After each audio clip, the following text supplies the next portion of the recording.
Olá pessoal, muito boa noite. Então sejam bem-vindos a mais uma aula ao vivo de processos de fabricação mecânica, né?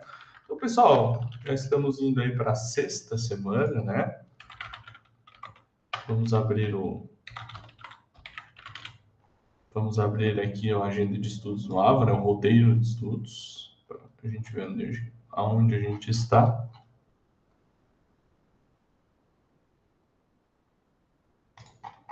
Só pegar ela aqui para a gente. Então, estamos aí pela sexta semana, né? Então, aqui, ó, análise de falhas, ferramenta de controle de processo, área de materiais, processo produtivo, controle de qualidade na produção, tá? Semana que vem é a sétima e aí por diante até a nona semana, tá? Já estamos aí mais perto do final, beleza? Então, vamos começar a aula de hoje, né? Falar um pouquinho aí. Como a gente já falou de processo de fabricação bastante, é o nome da unidade curricular também, tá? Nós vamos continuar falando deles, né? E hoje nós vamos tratar um pouquinho do assunto, né? De alguns problemas que podem vir a acontecer aí nesses processos de fabricação, né? Vamos ver eles separadamente, beleza? Primeiro problema e solução, né? Que a gente vai ver é aí relacionado ao torneamento, né? Então, toda parte de torneamento que a gente viu até agora, né? A gente sabe que a retirada do material, né? Ele gera ali um resíduo, né? Um resíduo daquele material metálico que está ali, né? E a gente chama aquele material de cavaco, né? Geralmente ele sai neste formato aqui, né? Em formato de hélice ou algo parecido com isso, tá? Quando a gente quando a gente faz esse desbaste, né, essa retirada de material, né, a gente tem ali cavacos emaranhados, cavacos longos ou cavacos contínuos, né, que ficam ali em volta da peça ou em volta da ferramenta, e isso acaba gerando ali um problema, né? Pode arranhar a peça, pode estragar a ferramenta ou algo do tipo, tá? Geralmente esses tipos de cavaco, né, são gerados por conta de a gente ter um avanço muito baixo, né? Ou uma profundidade, ou ainda, né, e uma profundidade de corte muito baixa ou muito rasa, né? Então a gente tem possíveis causas e as soluções, né? Se a gente tiver um avanço, desculpa, né? Peraí. Se a gente descobrir, né, que temos um avanço muito baixo para a geometria que a gente escolheu, a gente pode aumentar o avanço, ou a gente pode selecionar uma geometria de pastilha que tem uma capacidade de quebrar os cavacos, ou a gente pode usar uma ferramenta com refrigeração de precisão, tá? Se a gente descobrir que a causa é a profundidade de corte muito pequena para a geometria que a gente escolheu, a gente pode aumentar a profundidade de corte ou ainda selecionar uma geometria com uma maior capacidade de quebrar esses cavacos. Se a gente descobrir que o raio da ponta da ferramenta é muito grande, a gente tem que selecionar um raio de ponta menor, né? Se a gente descobrir que o ângulo de posição da nossa ferramenta é inadequado, a gente tem que selecionar um suporte com um maior ângulo de posição, né? O ângulo de ataque na peça, né? Então a gente tem algumas possíveis causas e as soluções já dadas, né? Outro problema que a gente pode encontrar aí no torneamento, né, é a formação de rebarbas, né? Geralmente são essas pontinhas que ficam, né, como se a gente amassasse a peça, ficasse uma rebarbinha, né? E essa rebarba ela é formada, né, na peça, né, no entrar ou no sair, né? Tanto faz, não tem diferença nenhuma. Quais são as possíveis causas, né? Pode ser que a aresta de corte ela não é viva o suficiente, né? Ou seja, ela não está bem afiada. Ou a gente tem um avanço muito baixo para o arredondamento daquela aresta. Qual é a solução para esses casos, né? A gente usar pastilhas com arestas mais vivas, pastilhas com cobertura PVD ou pastilhas retificadas em pequenas taxas de avanço, né? Menor que 0,1 milímetro por rotação, tá? Se a gente tiver o problema de desgaste tipo entile na profundidade de corte ou lascamento, a solução é a gente usar um suporte com ângulo de posição menor, tá? Se a causa é a formação de rebarba no início ou no fim do corte, a solução é a gente terminar ou iniciar o corte fazendo um chanfro na peça, né, que é um ângulozinho, ou um raio, né, ali arredondado quando entrar ou quando sair da peça, tá? Outro problema que a gente tem em torneamento é o problema de vibração, né? Por conta aí de forças de cortes radiais muito altas, né? Quais são as causas e as soluções para isso, tá? A causa é a geometria da pastilha está criando uma força muito grande de corte, né? Ou a quebra de cavaco muito difícil, produzindo força de corte muito elevada. Quais são as soluções? Selecionar uma pastilha de geometria positiva ou reduzir o avanço, selecionando uma geometria para altos avanços, beleza? Outra causa, a força de corte varia ou é muito baixa devido, né, à profundidade de corte ser pequena. A solução é a gente aumentar a profundidade de corte para fazer o corte da pastilha. Terceiro, uma ferramenta posicionada ali incorretamente. Então a solução é verificar a altura do centro da ferramenta. A outra causa, né, instabilidade na ferramenta devido ao longo balanço. Qual é a solução? Reduzir o balanço, usar uma barra com o maior diâmetro possível ou usar uma silent tool, né, que é um tipo de ferramenta específico, ou uma barra de metal duro para isso. E por último, a fixação instável resulta em rigidez insuficiente. Qual é a solução? Aumentar o comprimento da fixação da barra de mandrilamento e usar um Easy Fix para barras cilíndricas. Ainda outros motivos de vibração, né? Forças de corte radiais altas devido à vibração ou marcas de trepidação que a gente vai ver na peça, causadas pela ferramenta ou pela instalação da ferramenta.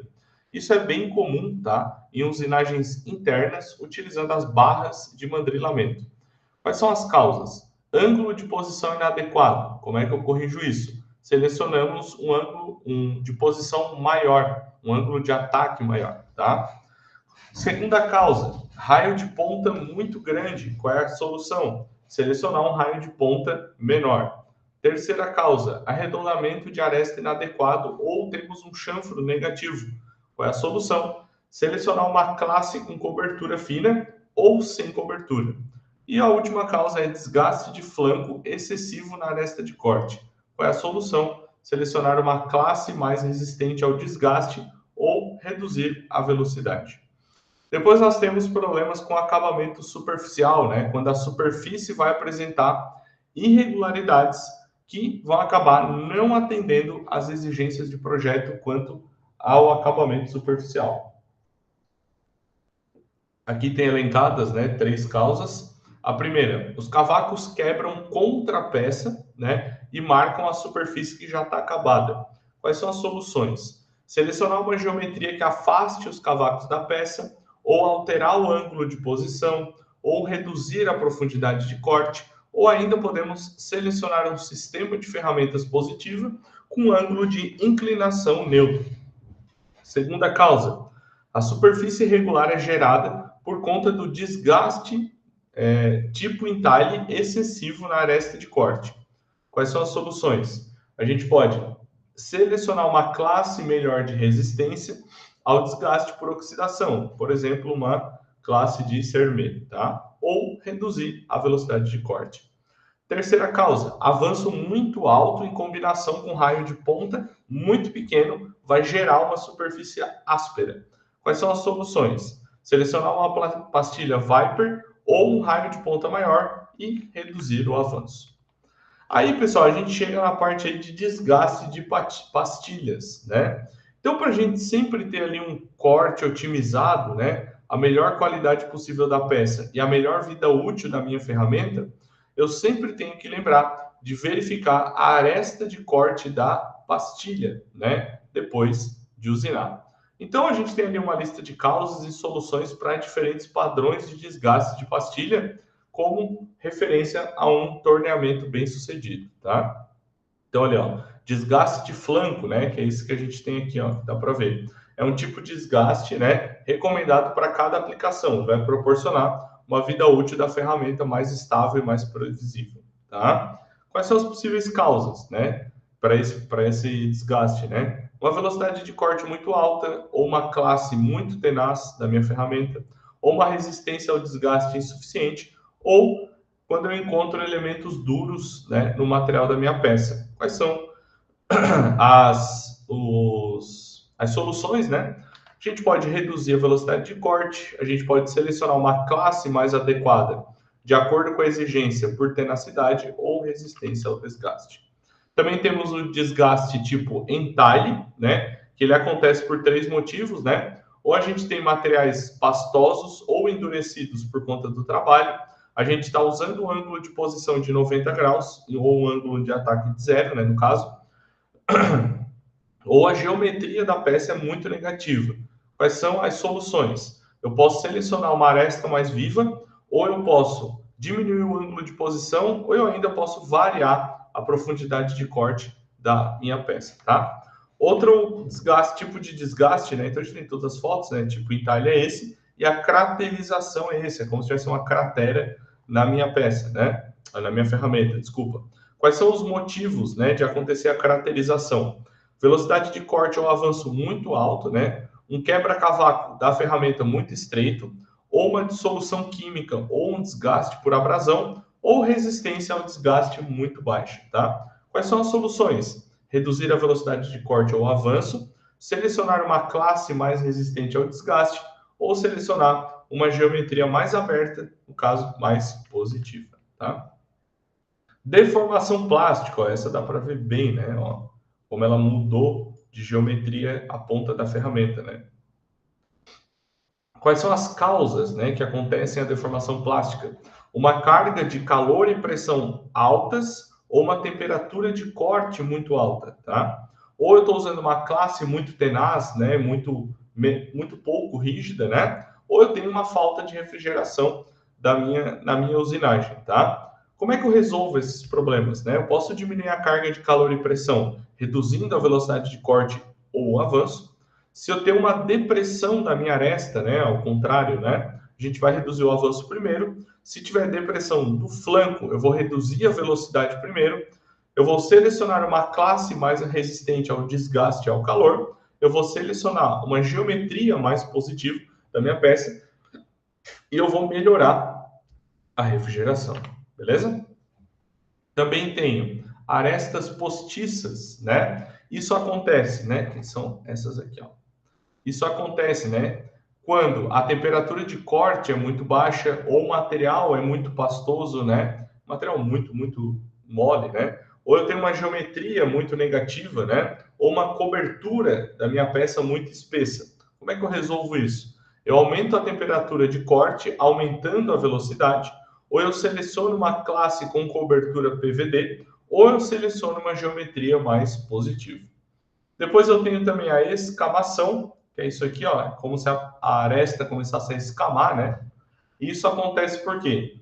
Ou eu estou usinando um material muito abrasivo, ou eu tenho uma velocidade de corte muito baixa, ou eu tenho uma usinagem intermitente com refrigeração, ou eu tenho uma cobertura muito espessa. Como é que eu resolvo isso? Eu posso aumentar a velocidade de corte, eu posso desligar um pouco a refrigeração, ou selecionar uma classe com uma cobertura mais fina e melhor segurança de aresta de corte, beleza?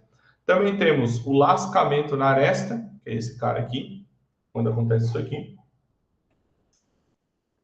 Quando é que isso acontece? Quando eu tenho condições instáveis, quando eu tenho uma classe muito dura, né, que ela acaba sendo muito quebradiça, ou eu tenho uma cobertura muito grossa, né, um CVD causando uma escamação nessa aresta de corte. Como é que eu resolvo isso? Eu posso tornar as condições da máquina mais estáveis, né? Eu posso selecionar uma classe mais tenaz, eu posso selecionar uma geometria mais robusta, ou eu posso selecionar uma classe com uma cobertura mais fina. Espera aí, pessoal, que eu vou dar um espirro. Não deu, foi embora. Depois eu tenho trincas térmicas, né? Que são essas aqui que acontecem, né? No canto das minhas peças. Por que isso acontece? Eu posso ter temperaturas variadas nas arestas de corte, refrigeração em cortes intermitentes.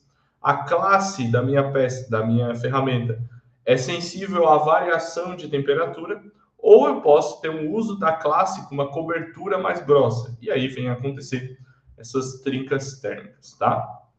Como é que eu faço para resolver isso? Eu posso desligar a refrigeração ou aplicar refrigeração constante para ter um nível de temperatura mais uniforme. Eu posso reduzir a velocidade de corte ou eu posso selecionar uma classe com cobertura mais fina, beleza? Também tem a questão da quebra da minha ferramenta. Por que que acontece? Desgaste excessivo, ou escolha incorreta de classe, ou dados de corte incorretos, tá? Como é que eu resolvo? Eu posso usinar em operações mais curtas, né, um tempo de corte mais curto, né? E eu vou verificando como é que o desgaste começa e qual é o tipo de desgaste da minha ferramenta que está mais dominante. Eu posso alterar os dados de corte, e aí está tudo certo, ou eu posso selecionar uma classe de pastilha ou de geometria de pastilha mais adequada. Também tem fratura em camadas, que acontece em ferramentas de cerâmica, né? E acontece apenas por pressão da ferramenta excessiva, né? Quando eu coloco muita pressão na ferramenta. Como é que eu resolvo isso? Posso reduzir o avanço, posso selecionar uma classe de ferramenta que seja mais tenaz, ou eu posso selecionar uma pastilha com um chanfro menor, ou usar outra geometria, né? Para mudar a direção dessa força de corte, né? Uma coisa está ligada à outra. Depois eu tenho lascamento fora da zona de corte, né? Que não influencia, teoricamente, né? Não é para influenciar o corte da ferramenta. Por que que isso acontece? Pode acontecer por um entupimento de cavaco devido à usinagem de contracantos a 90 graus, ou pode acontecer por conta dos cavacos que são desviados contra a aresta de corte, ou pode acontecer por conta da direção do avanço, ou se eu tenho um avanço que não é otimizado, tá? Como é que eu resolvo isso? Posso mudar o percurso da operação, né, para evitar de encantos, né, a 90 graus, né, muito íngreme, né? Eu posso mudar o avanço, né? Posso selecionar uma classe de ferramentas com cobertura PVD, ou posso selecionar uma geometria de pastilha que vai alterar o fluxo dos meus cavacos, beleza? Então isso até agora foram ferramentas de torneamento. A partir de agora a gente vai ver ferramentas de fresamento, tá? Problemas de ferramenta de fresamento, né, de fresas. Primeira delas e a mais comum é vibração. Por que que acontece? Fixação fraca da ferramenta. Quais são as soluções? Eu posso avaliar a direção das forças de corte e fornecer um apoio para a ferramenta que seja adequado ou que melhore a fixação. Eu posso reduzir as forças de corte quando eu diminuo a profundidade de corte. Eu posso selecionar uma fresa com um passo largo ou diferencial com uma ação de corte mais positiva. Eu posso selecionar uma geometria com um raio de canto menor, né, e uma fase paralela pequena. Eu posso selecionar pastilhas de grãos finos que não tenham cobertura ou que tenham uma cobertura bem fina. E eu vou evitar usinar onde a peça tem um apoio ruim contra as forças de corte. Então, todas essas soluções são plausíveis para fixação fraca que causa uma vibração, tá? Segundo motivo pelo qual acontece vibração, uma peça axialmente fraca, né? Axialmente, né, é na direção do eixo da minha peça. O que que eu faço para resolver? A gente pode considerar uma fresa para cantos a 90 graus, onde o ângulo de posição é de 90 graus, que tem uma geometria positiva. Eu posso selecionar a pastilha com uma geometria em L. Eu posso diminuir a força de corte axial, né, onde eu vou ter profundidade de corte menor, raio de canto e fase paralela menor. Eu posso selecionar uma fresa de passo largo com um passo diferencial. Eu posso verificar o desgaste da minha ferramenta. Eu posso verificar o batimento radial do porta-ferramenta ou ainda melhorar a fixação da minha ferramenta. Outro motivo pelo qual acontece vibração na minha fresa, né? Balanço de ferramenta muito longo. Como é que eu resolvo isso? Posso minimizar o balanço, posso usar uma fresa com passo largo com um passo diferencial, posso usar um balanço radial e forças de corte axiais, onde eu tenho um ângulo de posição de 45 graus, um raio de canto maior, ou uma fresa com pastilhas redondas, tá? Eu posso aumentar o avanço por dente, eu posso usar uma geometria de pastilhas de corte leve, eu posso reduzir a profundidade axial do corte, né, o avanço, certo? Eu posso usar o fresamento discordante em acabamentos, eu posso usar as fresas grandes e adaptadores de acoplamento Coromante Capto, que é um tipo específico, uma marca, né? E para fresas que sejam inteiriças, né, de metal duro, e fresas com cabeças intercambiáveis, a gente pode experimentar uma ferramenta com menos dentes ou um ângulo de hélice maior. Outras causas da vibração, né? Fresamento em cantos a 90 graus com fuso fraco. Como é que eu resolvo? Seleciono o menor diâmetro possível da fresa. Seleciono a pastilha e fresa positiva e de corte leve. A gente pode tentar o fresamento discordante. Eu vou verificar se a deflexão do fuso é aceitável para o processo. Outro problema que causa vibração, avanço da mesa irregular. Como é que eu resolvo? Eu posso tentar o fresamento discordante. Eu posso apertar o mecanismo de avanço da máquina, né? Ajustar o parafuso de avanço da máquina quando for CNC. Eu posso ajustar o parafuso de trava ou ainda substituir o parafuso de esferas nas máquinas que são convencionais, beleza? Outros motivos de vibração, dados de corte. Eu posso reduzir a velocidade de corte, eu posso aumentar o meu avanço, ou eu posso ainda mudar a minha profundidade de corte. Outro motivo para causa de vibração, estabilidade insatisfatória. Resolvo isso reduzindo o balanço, resolvo isso melhorando a estabilidade. Outra causa de vibração, vibração nos cantos. Eu posso programar um raio de canto maior com uma taxa de avanço bem reduzida, tá? Outro problema nas fresas, né? O entupimento por cavacos, né? Esse é bem comum de acontecer também. Então, é um obstáculo durante o fresamento, né? Que é bem comum quando a gente vai fazer canais em cheio, né? Que é quando a ferramenta entra e começa a abrir esse rasgo na peça, tá? Principalmente materiais que geram cavacos muito longos, né? Quais são as causas de acontecer um entupimento por cavacos, né? Danos no canto da pastilha, lascamento e quebra de uma aresta, recorte de cavacos. Como é que eu resolvo isso? A gente pode melhorar o escoamento dos cavacos usando algum tipo de fluido de corte em muita quantidade e bem direcionado, ou ainda ar comprimido para ir expulsando esses cavacos durante a usinagem. Eu posso reduzir o avanço, ou eu posso dividir os cortes profundos em vários passes, né? Eu não preciso fazer esse corte aqui profundo desse jeito, né? Eu posso passar a ferramenta várias vezes e aí aumentando o corte. Eu posso tentar um fresamento discordante em fresamento, que sejam de canais profundos, né? Eu posso usar fresas com passo largo, eu posso usar fresas de topo que sejam inteiriças, né, de metal duro, ou fresas com cabeças intercambiáveis com 2 ou no máximo 3 cortes, onde a gente tem um ângulo de hélice maior, tá? Outro problema, recorte de cavacos, né? Esse aqui aparece, né, no fresamento de canais em cheio, que é o mesmo que o outro, ou em bolsões, né? Isso aqui acontece principalmente em materiais como titânio, tá? Também é comum no fresamento de cavidades profundas e bolsões em máquinas verticais, ok? Por que acontece isso, né? Quebra de aresta de corte, prejudicial à vida útil da ferramenta de segurança ou por conta do entupimento de cavacos, tá? Como é que eu resolvo isso? Posso escoar os cavacos de forma eficiente com ar comprimido ou fluido de corte em grande quantidade, né? Posso mudar a posição da minha fresa e a estratégia do percurso da ferramenta, posso reduzir o avanço ou posso dividir em vários cortes, né? Que nem o anterior, tá?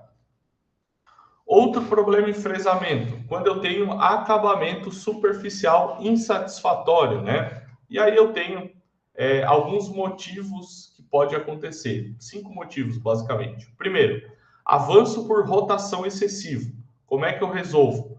Ajustar a fresa axialmente ou classificar as pastilhas, né? A gente vai verificar ali a altura do apalpador. Também vou verificar o batimento radial do fuso e as superfícies de montagem da fresa.